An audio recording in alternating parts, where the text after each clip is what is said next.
Добро вечер, добро дојдовте во Топ тема. Јавниот долг надмина 10,8 милиарди евра според податоците што се објавени на сајтот на Министерството за финансии заклучно со првиот квартал од годинава. Но долгот веројатно ќе се зголеми со оглед дека веќе има и нови задолжувања. Ако се гледа како процент од брутодомашниот производ во првиот квартал од годинава, јавниот долг изнесува 58,9% од БДП. Но следејќи ја фискалната стратегија, очекувањата се дека јавниот долг годинава ќе надмине, односно достигне 61,5% од БДП. Треба ли тоа да не загрижува? Во оваа топ тема разговарам со министерката за финансии Гордана Димитриевска-Кочовска. Најнапред, добро вечер. Добро вечер, благодарам на поканата. Пред да продолжиме на другите прашања, само кусо тоа што го поставив како прашање во најавата, треба ли да не загрижува нивото на јавниот долг? Не, апсолутно не треба да не загрижува. Јас не само сега, туку многу пати во минатото сум го зборувала, затоа што многу е важно за што се задолжуваме. Тоа е она истото, ако отидете во банка и земете одредено кредитирање, тогаш прашањето е во целата таа ситуација дали тој кредит кој што ќе го земете за одредена инвестиција е оправдан или не. Ако погледнеме во изминатиот период, процентот на бруто домашниот производ јасно кажува дека растот кој што сме го планирале нели го остваруваме, сето тоа е резултат на тие нови задолжувања, така што мислам дека во изминатиот период успешно го менаџираме растот на бруто домашен производ и растот на јавниот долг кој што е под строга контрола, да кажам, и се уште е под 60% од бруто домашниот производ. Сето ова ќе го елаборираме дополнително во текот на емисијата, да погледнеме прво реклами, потоа се враќаме назад во Топ тема.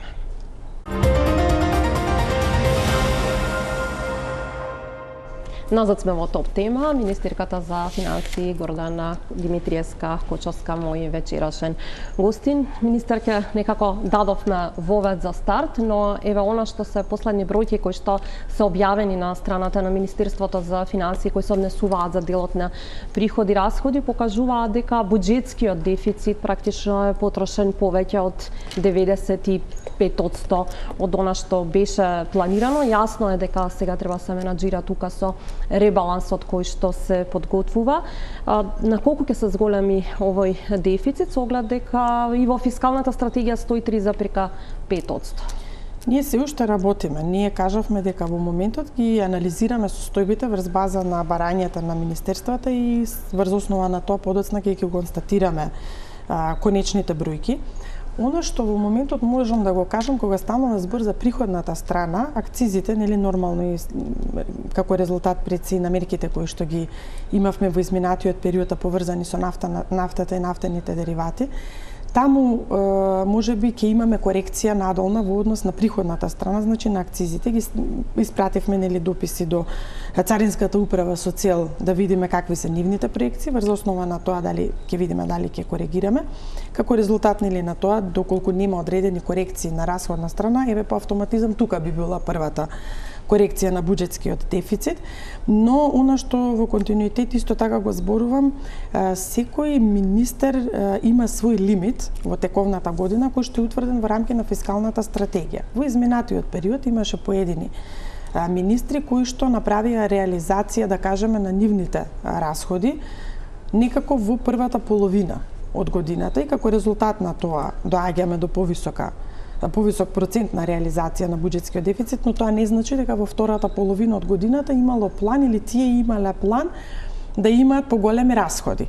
Дури и сега еве кога доаѓаа на состаноците и кога разговаравме во дадени ситуации, нормално нели на прашањето зошто е толкава реализацијата, одговорот е па да не ни скратите со ребалансот, затоа што вообичаено знаат дека што значи тоа дека сега во следната втора половина од годината немаат што да реализираат ако сега реализирале. Така, тие кои што имале значи во планот за годинава одредена реализација, нема што да имаат да реализираат. Дел од нив немаат ни некои нови проекти. Единствено што можеме еве со сигурност да кажеме дека она што ќе го дополниме, меѓутоа нормално ќе има и одредени пренамени во рамки на ставките од еден кон друг буџетски корисник, тоа е дополнување на програмата АА или она позната програма или финансирање за општините кои што го правевме, бидејќи тука сите министерства кои што, да кажам, во изминатиот период има комуникација, односно има проекти со општините, пријавија висок процент на реализација, и тоа можеби е една од причините поради кои што имаме повисок степен на реализација.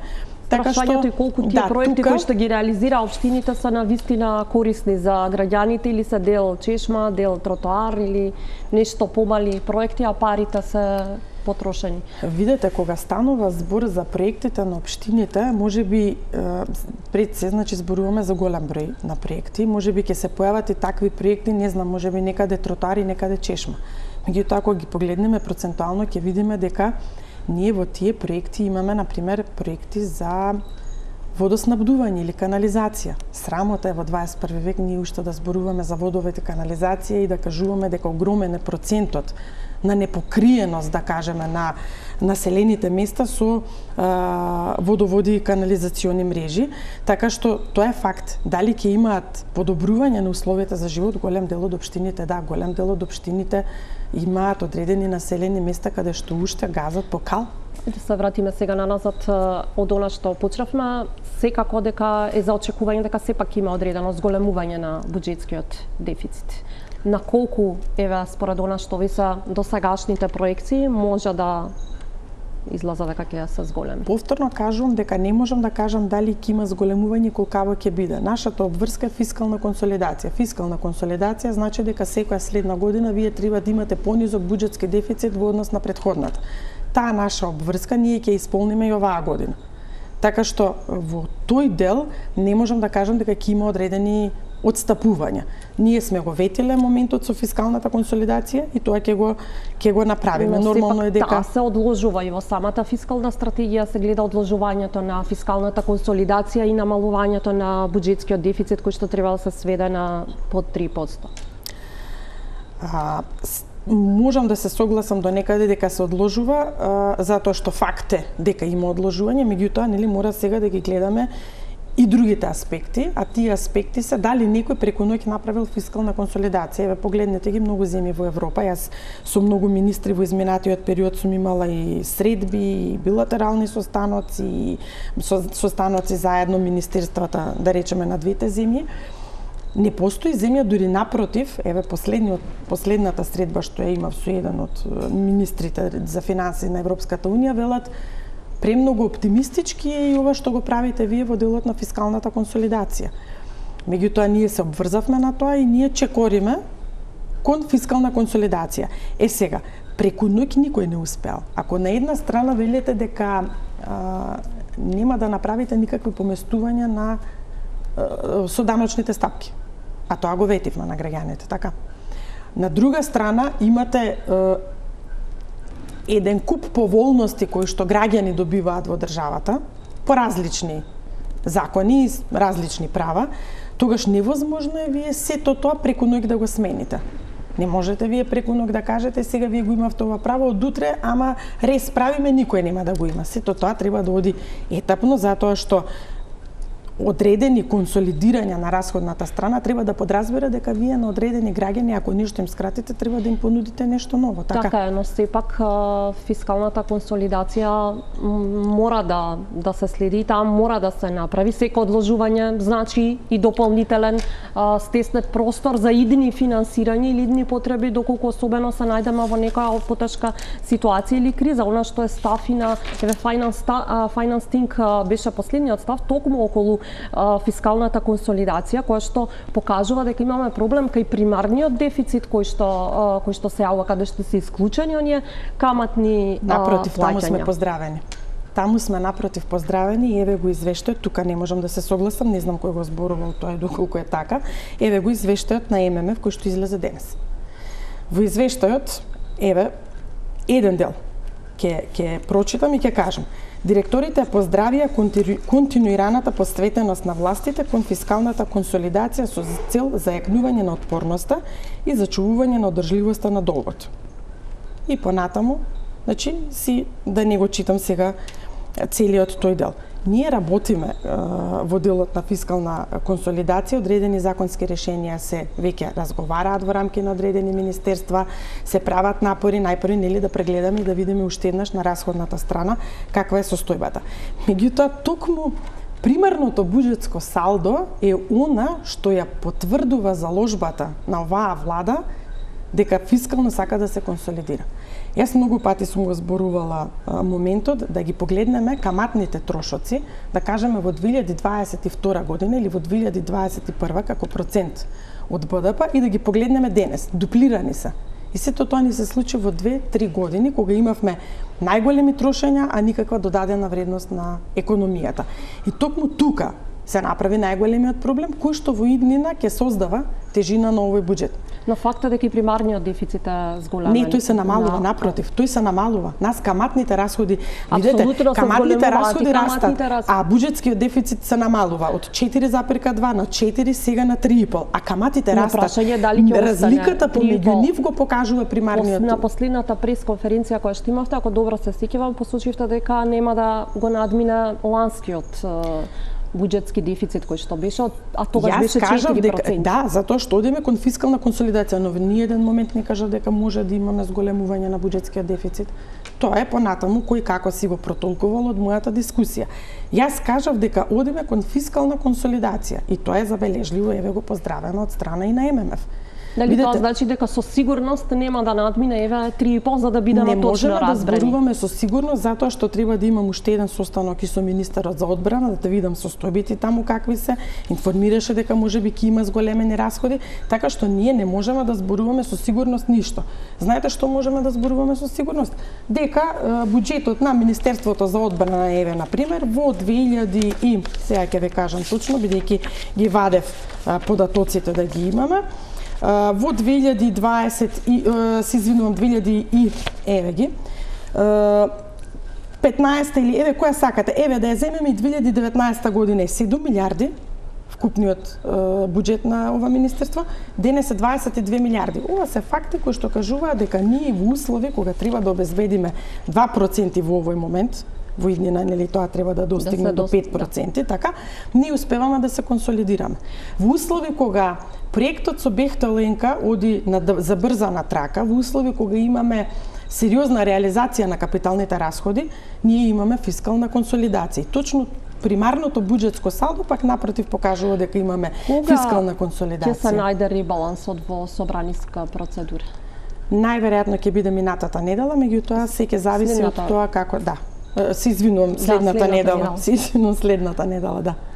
Од каде најмногу ќе се крати и колку ќе се крати? Веројатно имате веќе некои проценки, дали повторно на удар ќе се најдат капиталните инвестиции? Па не, сега кажав дека капиталните расходи, например, за можеби ќе има одредена прераспределба во рамки на таа ставка капитални расходи, иначе не се очекува да има одредени намалувања, напротив, таму може да има само зголемување. Барем до овој момент бројките така покажуваат. Она што е посочено како информација дека голем дел или најголем дел од министерствата треба да кратат по околу 5% од она што се тековни планирања кои што ги имале.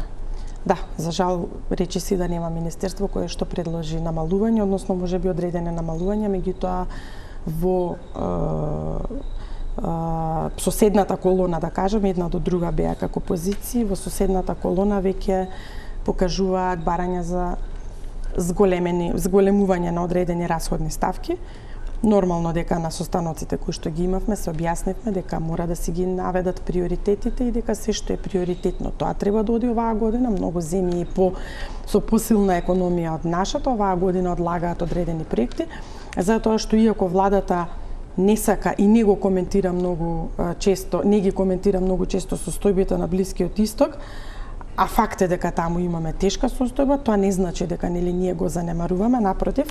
Меѓутоа одлуката на владата е дека граѓаните треба да бидат спокојни, ние знаеме, им го менаџираме сето тоа, но не значи дека не постои. Треба да бидат спокојни, но претходно премиерот излезе кој што и кажа дека буџетот е во тешка кондиција, но еве нема да плачеме, ќе најдеме решение, сега парафразирам. Видете, буџетот е во тешка кондиција во моментот кога превземавме власта. Тоа беше сега пред месец или два пред да се најави ребалансот. Ама ние од првиот ден го зборуваме празна каса имавме. И тоа е бројка која што вие можете да ја погледнете како податок. Отворете ги податоците на Народна банка, видите каква била состојбата на девизна сметка на 36.2024. И видите, например, кога се менувала власта во 2017 година, која била состојбата. Мислам, упатени ви беа критики од собраниската говорница дека ги избегнавте и пратеничките прашања, избегнавте да се соочите со пратениците од опозицијата и во моментот кога се носеше фискалната стратегија и задолжувањето од 260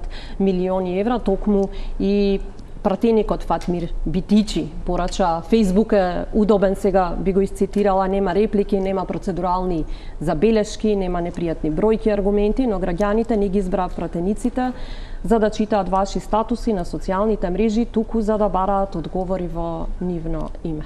Не би сакала да коментирам, значи, кој што напишал на Фејсбук, точно собранието е таму каде што треба да се дискутира, заменикот беше таму.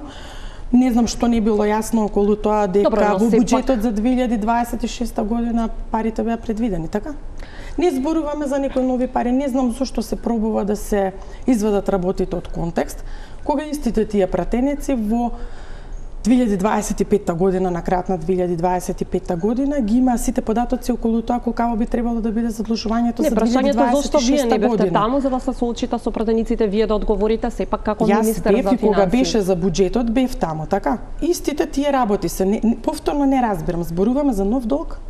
Не ве разбирам, навистина. Ако зборуваме дека јас сум го зголемила долгот, од она што било првично предвидено, се зборува за прашања кои што во буџетот за 2026 година овие работи беа сите предвидени. Апсолутно, наместо да се радуваме дека имаме пониска каматна стапка на кредити отколку некои други земји кои што веќе водат активно преговори со Европската унија, наместо да се радуваме и да поздравуваме сите овие напори кои што владата ги прави во насока на тоа да бидеме први во реализирање на реформската агенда, ние сега зборуваме за некои работи да дефокусираме. Одредени задочнувања во во исполнувањата на она што е реформска агенда. Ке се задржам уште малку на овие критики кои што беа упатени во разменивте и зборови исто така на социјалните мрежи со лидерот на опозицијата Венко Филипче, кој што исто така упати критики, па повторно го поканивте на средба со економскиот тим да дојде во Министерството за финансии, оно што ви го возврати е доаѓаме, меѓутоа да дојдат и медиумите со камерите па да се разјасни. Нека дојдат, апсолутно нека дојдат, еве ги податоците, јас стојам тука сум во Министерството. Би одржале таква средба со пред камери, пред медиуми? Во секој момент. Видете, бројките кажуваат и за нас, и за нив, и за секоја една претходна власт. Што можеме да скриеме? Што имаме ние да скриеме? Фактот дека имаме 3,5% раст минатата година, или дека оваа година имаме во овој момент за прв квартал 3,1% нивелиран или со сезонскиот карактер 3,3% раст, фактот дека имавме кај еврообврзницата најниска маргина на каматата, најниски трошоци за адвокати, видите тоа во секој момент, повелете, дојдете. Не бегате од таа дебата во Министерството пред камери како што... Напротив, мислам дека контролата во однос на менаџирањето, поготово со долгот, бидејќи нели тука е најголемата галама, мислам дека е најдобро менаџиран од било кога. И повторно ќе кажам, не треба ние да зборуваме, не е битно што ќе пишуваме ние на социјалните мрежи. Бројките на крајот потврдуваат дали сме биле добри или сме потврлиле. Она што го проектирате 61,5% долг, јавен долг од бруто домашниот производ во фискалната стратегија, меѓутоа е на основа на одреден економски раст. Доколку тој не се реализира и не се случи, тогаш тој долг би бил веројатно и поголем. Ако погледнете во изминатите 2 години, проекциите на Министерството за финансии се секогаш дури пониски од она што го реализираме. Напротив, еве колегите во Министерство за финансии велат дека можеби јас сум еден од оние министри, не велам дека сум единствениот, имало и во минатиот период такви кои што повеќе песимистички сценарија прават со цел подоцна нели резултатите да бидат подобри од тоа што ние сме го очекувале. Податоците за јавниот долг вклучуваат покрај задолжување на централната влада на јавните предпријатија, акционерските друштва, се зависи од тоа како ќе оди нивната реализација. Во изминатите години исто така проекциите за јавниот долг беа на едно повисоко ниво, да кажам, меѓутоа стварувањата беа пониски. Ако погледнете повторно извештајот на ММФ, ќе видите дека тие велат дека очекувањата нивни со оваа година јавниот долг да се движи некаде околу или под 60%. Виште, на ММФ малку подоцна во емисијата со оглед дека има и одредени препораки кои што ги сугерираат дека треба да се направат. Она што ке се задржам кога ги споминавте јавните предпријатија, од листата која што се објавува на доспеани, а неплатени обврски, таму која што објавува Министерството за финансии, според последните бројки за март 2006, ќе должат сума од околу 676 милиони евра, половина од нив се кон приватниот сектор. Сето тоа јасно е дека загрозува ликвидноста на компаниите и може да влијае нормално и на економската активност. Од друга страна, дел од компаниите срамежливо можеби, меѓутоа реагираат дека не се враќа повратот на ДДВ на време. Имаше реакции кај некои компании дека долгот достигнува дури 12 милиони евра од поврат на ДДВ зборувам. Така. Видете, ајде да одиме едно по едно. Најпред зборувавме за јавните предпријатија. Обврските на јавните предпријатија се нивни. Вие не можете да направите трансфер од буџетот кон јавно предпријатие за да сервисира одредени обврски. Така што моја задача како министер за финансии е да се грижам за централната власт и министерствата да ги исплаќаат и сите оние буџетски линиски, да речеме, корисници, да ги сервисираат своите обврски на време. И тоа го правиме до сега, не сме имали апсолутно никаков проблем. Така е, но и овие долгови, 300 милиони евра кои што ги должат само на приватен сектор јавните предпријатија, на крај се одразуваат на економска активност и на ликвидност на компании. Видете, се согласувам дека е така, меѓутоа убаво би било нели да ги погледнеме податоците. Јас колку што се сеќавам во 2017 од едно акционерско друштво излегов како директор за финансии и оставив пари на сметка. А кога дојдовме, начекавме долгови кои што не можеа да се допресметаат до крај. Така што малку треба да се видат состојбите дали се од денес. Дали сите тие бројки кои што вие во моментов ги кажувате се бројки кои што ги направи овие директори, или напротив, кој ги направил, без разлика, тие се тука, се генерирани и создаваат проблем на економијата и на компаниите. Проблемот е во еден подолг временски период во минатото, а сега се прават напори тие обврски да се сервисираат. Видете, тоа се прашања, повторно ќе кажам, за директорите на јавните предпријатија и акционерските друштва. Јас само пробувам да објаснам состојбата дека вие не можете од наследени лоши состојби преку ноќ да направите нешто добро. Најлесно е секогаш да се враќаме на наследени лоши состојби. На факт е дека сте веќе 2 години на власт и дека не може да се навраќаме цело време на наследени состојби кои што биле од минатото. Мислам дека 2 години се доволно време. Зашто? За јавното предпријатие државни патишта кое што беше заглавено и за кое што ние 2 пати годишно ги враќавме кредитите, може да се одглави преку ноќ. Или може да се одглави ЕСМ преку ноќ. Со тоа што уште пред многу години зборував дека не се отвараше нов рудник, а рудник се отвара во период од 4 до 6 години, како за 2 години ова ќе го средите? Еве, објаснете ми. Јас не знам, можеби граѓаните знаат, да отворите рудник за 4 до 6 години, ама за 2 години да ги средите и да можете да ги сервисирате обврските на време. Се задолжили сега јавното предпријатие државни патишта дополнителни 300 милиони еври, бидејќи има некои такви информации во јавноста? Тоа се обврски кои што треба значи да си ги сервисираат дополнително, тоа е за Кичево Охрид и Бехтел НК проектот. Сега, еве добро е прашањето точно ова што го упатувате. Кога вие почнувате одреден проект, тој проект се знае кога треба да заврши, барем така е планот. И вообичаено Министерството за финансии, било кој да бил министер во изминатиот период, сега веќе зборувам од име на Министерството за финансии и сите министри, тие даваат одредена согласност какво и да е мислењето, еве ако било позитивно, да даваат затоа што сметаат дека тоа јавно предпријатие или било државни патишта во моментот, во одреден период ќе го заврши патот, понатаму ќе се стават патарини и ќе се приходува. Колку години не се приходува? Сега сето тоа доаѓа за наплата едно по едно. Јавното предпријатие мора да се задолжи затоа што мора да го заврши проектот. Ако не го заврши проектот, ние ако во континуитет влегуваме од проект во проект, од задолжување во задолжување, при тоа ништо не завршиме, не сме постигнали и оствариле целта. Кога сме кај јавното предпријатие за државни патишта, една од препораките која што е наведена во извештајот на ММФ посочува дека тие не треба, патарините не треба да бидат ослободени од ДДВ, а тоа е еден начин на дополнителни приходи во буџетот. Дали еве ќе пристапите кон можеби такво решение? Ќе разгледаме значи можноста, меѓутоа јас не се сеќавам некогаш да сме плаќале ДДВ, сега одеднаш, нели сега доаѓа, сега ДДВ треба да плаќате. Во минатото не беше тема на дискусија, секогаш беше. Бидејќи се повикувате на извештајот. Се согласувам, меѓутоа дали сега ние направивме да не се плаќа ДДВ, а во минатото се плаќаш. Видете, приоритетот на оваа влада е да ги заштити граѓаните. Да го заштити животниот стандард. Кога велиме животен стандард, не значи животниот стандард само повисока плата да имаат. 21% живеат во сиромаштија. Јас не велам дека не е така. Меѓутоа дека работиме да ги подобриме состојбите. Кој работи во област на економија, економист многу добро знае дека состојбите преку ноќ во економијата не се менуваат. И треба многу години да поминат за да оди состојбата на подобро. И ние сега тоа го работиме. Точно сме фокусирани, повторно се враќаме на оној момент. Ајде, што да погледнеме, да го гледаме градежништвото, да ги гледаме стапките на раст во градежништво, колку биле, а колку се денес.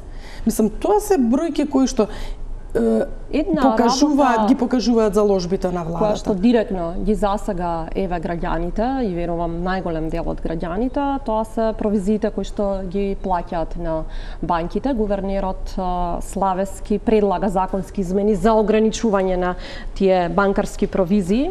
Народната банка вели бара механизам за заштита на граѓаните и намалувањето на трошоците според последните податоци кои што се објавени.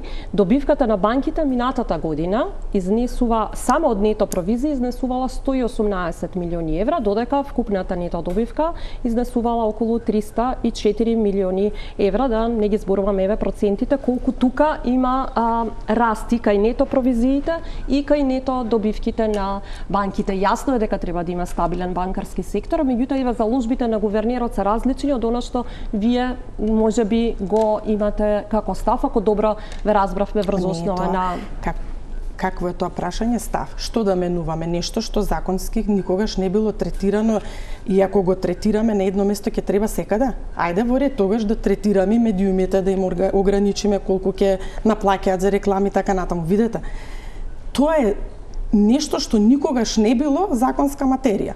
И гувернерот бил министер за финансии тогаш, никогаш не било. Што да менуваме кога во моментот тоа не било законска материја, но во исто време Народната банка е регулатор и можеби си има други механизми, имаат тие подзаконски акти така натаму, каде што може да си ги регулираат работите. Меѓутоа не може нешто што не е законска материја и што никогаш не било, сега да го правиме затоа што пак ќе кажам, ние како министерство нешто не било претходно не значи дека сега не треба да се регулира. Ако нешто не е направено претходно, не значи дека треба да се смени. Ама не може вие слободен пазар да го регулирате со тоа што ќе ставите во закон како може да регулирате такво нешто. Во закон.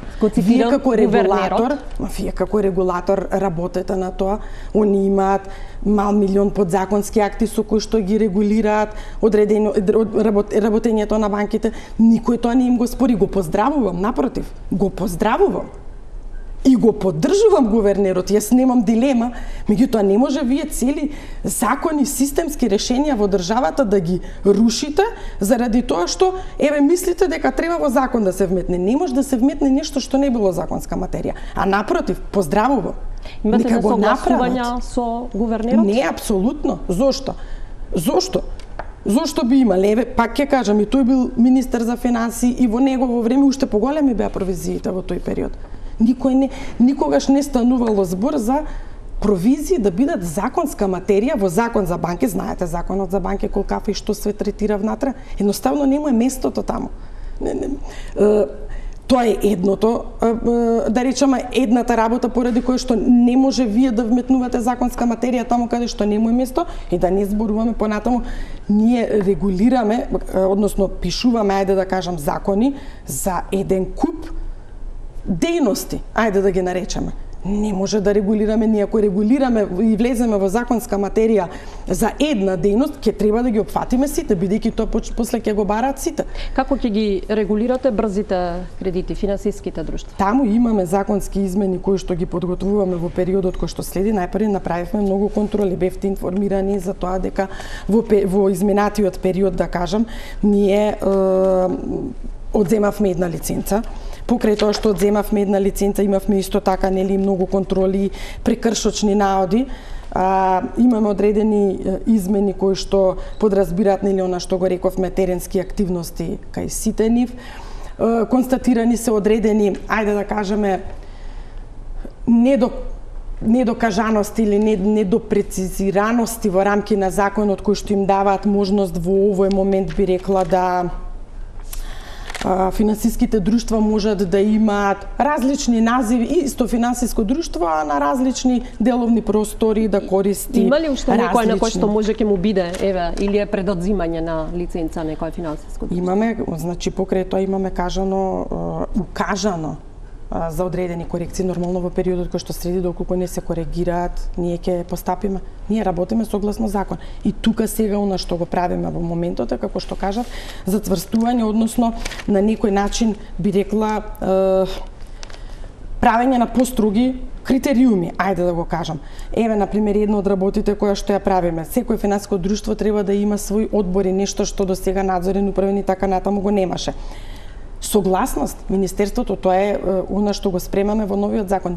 Ако ние за игрите на среќа даваме решенија за отварање на нова деловна просторија или нејзино затварање, истото ќе го направиме и со финансиските друштва. Нема причина кај нив да оди, да кажеме, сами да одлучуваат. И уште една работа што може би е многу важна, во овој момент имаме исплати во готовина, тоа е нешто што исто така ќе го скратиме и нема понатаму да имаме исплати во готовина. Ова се накратко некои од работите. Зголемување на основна главнина, има повеќе, значи ги затегнуваме критериумите. Јас мислам дека до овој момент ги поздравувам граѓаните кои што во континуитет пријавуваат во Министерството за финансии одредени недоследности кои што ги чувствуваат кога станува збор за финансиските друштва и понатаму да пријавуваат, затоа што ние по нивните пријави постапуваме и врз основа на тоа, нели, еве, и се одзеде лиценца, токму врз основа на пријава на граѓанин. Ќе ги отстраните ли казината со сигурност подалеку од училиштата? Кај казината не. Казината се во рамки на хотели со 5 звезди. Таму секако не може прво малолетно дете ниту да влезе, ниту пак да пристапи кон казино, и казината веќе имаат сосема друг третман, иако 2 казина се само во населено место, другите знаеме се на потегот кон граничниот премен со Грција, така што во тој дел апсолутно нема, не чувствуваме дека може да има одреден ризик дека некое малолетно лице може да се најде во казино, во хотел со 5 звезди. Спортските обложувалници? Кај другите игри на среќа, значи, еве, и спортски обложувалници, и оние, да кажем, деловни простори кои што имаат ВЛТ апарати, така натаму, електронски терминали, така натаму, тие се, да кажеме, под построг надзор, контрола и одредени затегнувања во рамки на законот. Да, она што најпрви го направивме и остануваме, нели, доследни на тоа, нема веќе светлечки реклами, кажавме колкава може да биде рекламата која што можат да ја имаат, кажавме дека можат да бидат на 500 метри од училишта, при тоа кај нив да нема такви ВЛТ апарати. Еве сега ќе ми простат граѓаните, ама не сум некој експерт кој што навистина знае каков се тип на апарати имаат внатре. За мене сите се од прилика такви електронски апарати, но сето тоа, значи, го ставивме и го регулиравме. Она што е многу важно исто така со новиот закон, до сега како беше? Со еден основачки влог од 2,5 милиони евра вие може да земете колку сакате лиценци, немаше ограничување. Сега по новиот закон, вие за секоја нова лиценца која што ќе ја побарате, мора да имате нови 2,5 милиони евра, доколку сакате да се обезбедите нова лиценца. Ќе се регулирали конечно тоа, бидејќи на секој чекор е казино, обложувалница, брзи кредити, едни до други, сите згради практично. Па видете, нашата борба е тоа, и законот кој што го пративме во собрание токму беше во таа насока, затоа што нас приоритетни се граѓаните. Може ли да се случи како во минатото да не го потпише на крајот председателот? Не верувам. Не знам, сега со председателката не сум разговарала, не е убаво да зборувам во нејзино име и неблагодарно е. Меѓутоа не верувам, имајќи предвид дека овој закон напротив само го, да кажеме, прави начинот на функционирање на, да кажам, овие правни субјекти многу поотежнат. Дали сме блиску до конечната одлука да го градиме проектот Шебрен и Галиште? за кои 3 децени се зборува во јавноста, 1,5 милиарда евра според проценките би чинел, и што тоа би значало за буџетот? Ќе стиснели заби Министерството за финансии со речникот на премиерот за овој проект? Разговаравте ли? Видете, она што јас го знам е дека во моментот, и тоа што го кажа премиерот, се прави физибилити студија, така што додека не биде физибилити студијата и додека не се обрати ЕСМ во Министерството за финансии, јас повеќе од тоа не можам ништо да кажам. Она што исто така од разговори со премиерот го знаме дека ЕСМ ќе бидат кредитобаратели, што значи дека апсолутно нема никакви допирни точки тоа со буџетот. Да, ќе има најверојатно државна гаранција, но сето тоа ќе си го прави ЕСМ, меѓутоа јас мислам дека треба прво да почекаме физибилити студијата. Задолжувањето дополнителен товар. Токму така, меѓутоа нели очекуваме и раст, така што не можеме ние да го гледаме еднострано дека долгот ќе ни расте, ама БДП-то ќе остане исто. И тоа така би било. Кога БДП-то нема да има промени, а долгот расте, тогаш може да очекуваме дека ќе имаме над 60% да кажеме јавен долг. Меѓутоа во нашите математики не е така. Ние очекуваме од сите проекти, не само од овој проект, од сите проекти кон кои што сме насочени во следниот период, да имаат додадена вредност на економијата, БДП да расти, како резултат на тоа да се менаџира нели јавниот долг. Ќе најдете ли финансиер за брзата пруга годинава? Многу различни информации некако стигнуваат од Министерството за транспорт и врски, Министерството за финансии, односно од кај вас. Има ли несогласувања помеѓу министерот и вице-премиерот Николовски и вас? Не, видете, не може да има несогласување. Тој има повеќе информации од мене. Јас можам да зборувам од име на министер за финансии, сепак мислам дека треба да се однесувам сериозно. До оној момент додека не добијам податоци, така чекаме физибилити студија. Чекаме студија за животна средина. Јас немам информации и не можам да зборувам ништо по однос на тоа прашање. Кога ќе ги имам, тогаш може да зборуваме. Добро, министерот за транспорт, владата разговарате? Не, апсолутно. Министерот за транспорт не му е готово нешто па да може да разговараме ние. Кога ќе си биде готов, тој знае. Затоа велам, тој е неколку чекори пред мене во делот на информација. А што би разговарале? Тоа го работи приватна компанија, што имаме ние како Министерство за финансии со приватната? Побаравте финансиери, излеговте така, и добивме пазарите. индикативни понуди и ни кажа обезбедете физибилити студија за животна средина, да ви направиме due diligence на буџетот, откако ги направиме сите тие работи, нели? Неколку пати повторено во јавноста, но впечатокот е дека има несогласувања токму помеѓу вас и министерот. Зошто, каде ги гледаме? Во различните ставови, изјави кои што ама не може исти ни се изјавите, не ни се различни, изјавите ни се исти. Одиме кон тоа да обезбедиме финансирање, но ни требаат податоци. Што можам поразлично да кажам од тоа дека министерот за транспорт работи во моментот, може би е во постојана комуникација со компанијата, тие го направија тендерот, тие си ја следат целата постапка, ние како Министерство за финансии кои ќе ги добиеме податоците, тогаш ќе зборуваме. Многу е несериозно се како да седнеме да разговараме за 2 милиарди, јас да ви кажам, да, готово е се. А јас немам погледнато нити еден документ, нели? Тогаш излеговте и да барате пари, тогаш и тоа било несериозно. Видете, ние имавме одредени податоци кои што ги дадовме, така? Сега, ако банките сметале дека е несериозно, не било на Министерството за финансии, штом побарале дополнително, Министерството за транспорт треба да се го обезбеди. Дело тоа што се бара е нешто што постои во закон, како студијата за животна средина, која што треба да се... Во закон студија за животна средина не постои. Колкав буџет ќе му оставите на судството и обвинителството со ребалансот на буџетот што сега се прави? Нема да им кратиме, напротив, таму има одредени потреби заради реформската агенда, каде што ќе имаме зголемување и кај едното и кај другото. За колку ќе биде зголемувањето? Не можам да ви кажам, ги немам бројките кај мене сега. Замолив, нели да сочекаме за следната недела, да не погрешам повторно од замор да кажам минатата, за следната недела, така што да сочекаме, да видиме кога ќе ги имаме конечните бројки, ќе знаеме точно. Кога ја споменавте веќе реформската агенда, дали ќе дозволите екипирање на агенцијата за конфискација на имот и за колку места, бидејќи тоа беше едно од прашањата кој што исто така беше нотирано токму во обврските кои се нереализирани до крај? Најверојатно од агенцијата не ви информирале дека уште пред 4 месеци дадовме согласност за 18 луѓе. така што тие имаат веќе согласност но барањата се мислам дека за многу повеќе од 18 точно. Да, од кои во овој момент имаат вработено 16, станува збор за уште 2 раководни позиции за кои што во периодот кој што следи нели прават напори да се организираат. Раководните позиции не се така едноставни да се пополнат, посебно што едната раководна позиција им е поврзана со сектор финансии, а знаете дека во овој момент точно финансиите се најтешки, односно луѓето во област на финансии, да ги обезбедите и да имате добри квалитетни работници. Одиме тука куса со реклами, потоа се враќаме назад во топ тема.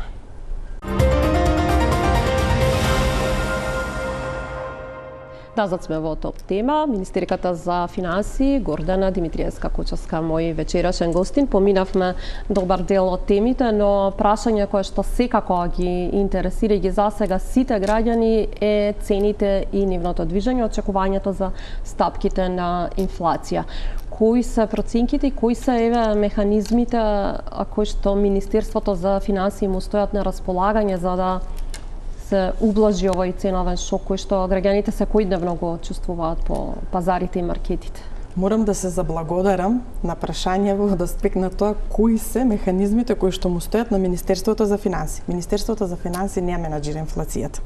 И ова е нешто што мора не еднаш за секогаш мора го расчистиме. Ние сме дел од владата, дискутираме, меѓутоа инфлацијата е, да кажеме, тема која што ја засега Народната банка. Народната банка е таа која што ги има механизмите за справување со инфлацијата.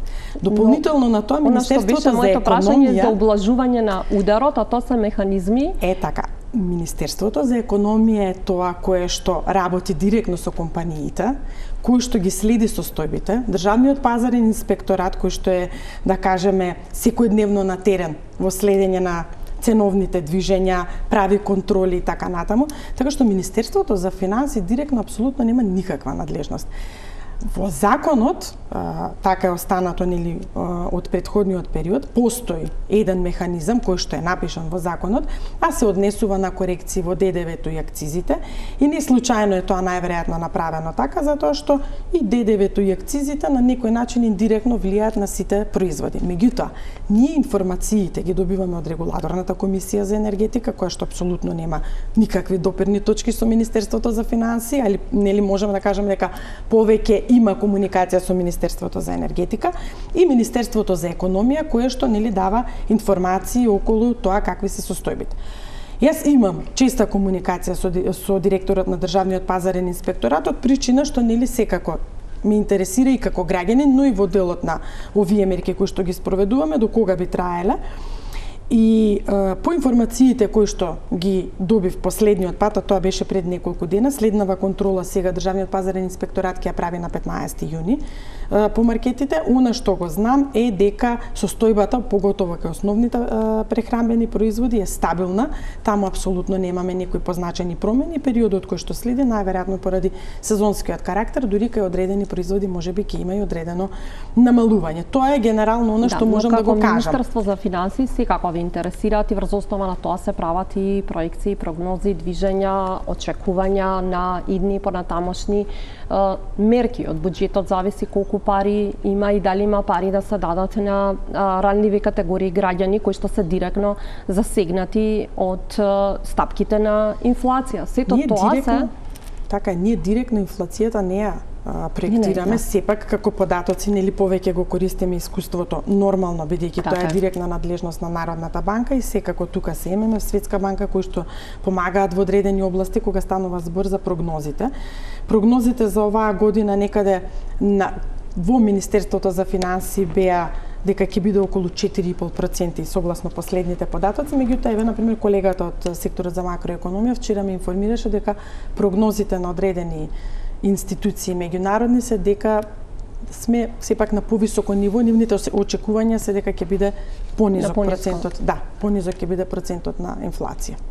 Она што го споминавте во неколку наврати претходно беше извештајот на ММФ. Споминавте исто така во дел од интервјуто дека на граѓаните им е ветено дека нема да има зголемување на даночните стапки. Но во извештајот препораките се воведување на поголема прогресивност на оданочувањето пред се на личниот доход и мерки со со кои што би се сузбивала дополнително и сивата економија и корупцијата, кои што се и на текако високо ниво во државата? Во однос на прогресивниот данок, мислам дека мојот став го знаете и од минатото, затоа што прогресивното даночување не може никогаш да се ако платата ни е дефиниција за богатство, тогаш имаме комплетно погрешна дефиниција кого треба да оданочуваме. И многу пати сме го зборувале тоа. Еве, во изминатите години се покажа дека најбрзо растечки сектор е IT секторот, каде што платите се навистина високи, меѓутоа тоа не значи дека таму се најбогатите луѓе. Тоа се млади деца кои што, да речеме, имаат и перспектива, имаат и иднина, работат, а заработуваат по високи плати, но можеби живеат и под кирија. Голем дел се од нив и од внатрешноста, така што прогресивното оданочување во овој момент сметам дека за Македонија се уште рано да се зборува. Но она што можам да го кажам е дека во моментот активно работиме заедно со Министерството за дигитализација и со Финки на една комплетна и детална анализа каква и во каква форма е потребна дигитализација на управата за јавни приходи. Мислам дека извештајот треба кај да биде готов и да го презентираме на влада, пошто ќе почнеме да ја дигитализираме управата за јавни приходи. Со дигитализацијата на некој начин